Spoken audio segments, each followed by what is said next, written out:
અમદાવાદના એક નાનકડા ઘરમાં રહેતા હતા રાજેશ, તેની પત્ની નીતા અને તેની માતા કમળાબેન. રાજેશ એક સાધારણ નોકરી કરતો માણસ હતો, જેનું જીવન નીતા સાથે લગ્ન પહેલાં સરળ અને શાંત હતું. પણ લગ્ન બાદ ઘરમાં જાણે બે દોરીઓ વચ્ચે ઝૂલતી પતંગની જેમ તે અટવાઈ ગયો. નીતા એક આધુનિક વિચારસરણી ધરાવતી યુવતી હતી. તેને ઘરનું કામ કરવું ગમતું, પણ સાથે સાથે પોતાની નોકરી અને શોખ પણ જાળવવા હતા.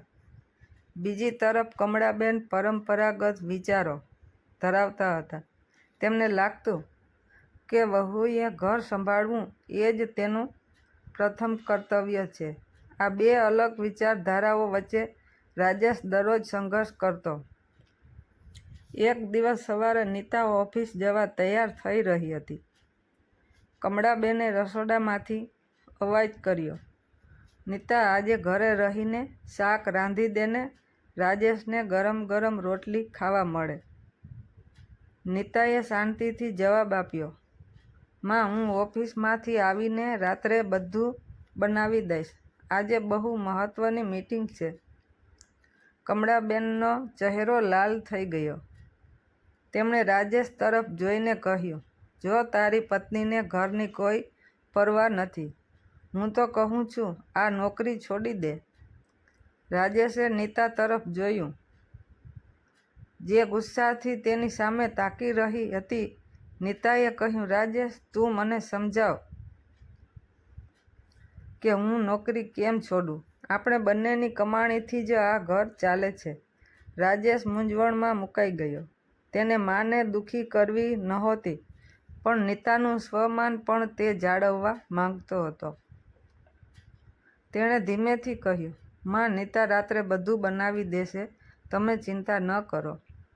પણ આ જવાબથી બંને અસંતુષ્ટ રહ્યા. કમળાબેને બબડવાનું શરૂ કર્યું, "આજકાલની વહુઓને ઘરની કદર જ નથી."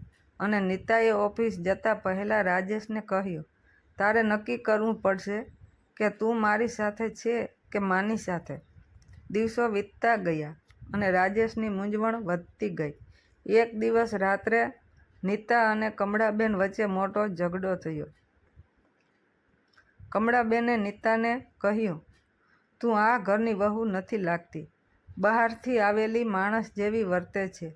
નીતાએ પણ જવાબ આપ્યો, "હું આ ઘર માટે બધું કરું છું, પણ તમને મારી આઝાદી જોવાતી નથી."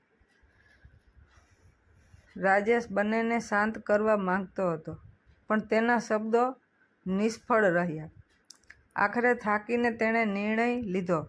બીજા દિવસે તેણે નીતા અને કમળાબેનને બેસાડીને કહ્યું, "માં, નીતા મારી પત્નીને અને હું તેની ખુશી માટે ઊભો રહીશ. પણ નીતા, તારે પણ માને સમજવાની કોશિશ કરવી પડશે. આ ઘર ત્યારે જ ચાલશે જ્યારે તમે બંને એકબીજાને સ્વીકારશો."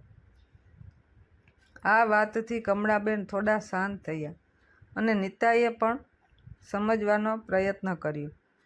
ધીમે ધીમે બંનેએ એકબીજાના વિચારોને સમજવાનું શરૂ કર્યું અને રાજેશની મૂંઝવણ ઓછી થઈ.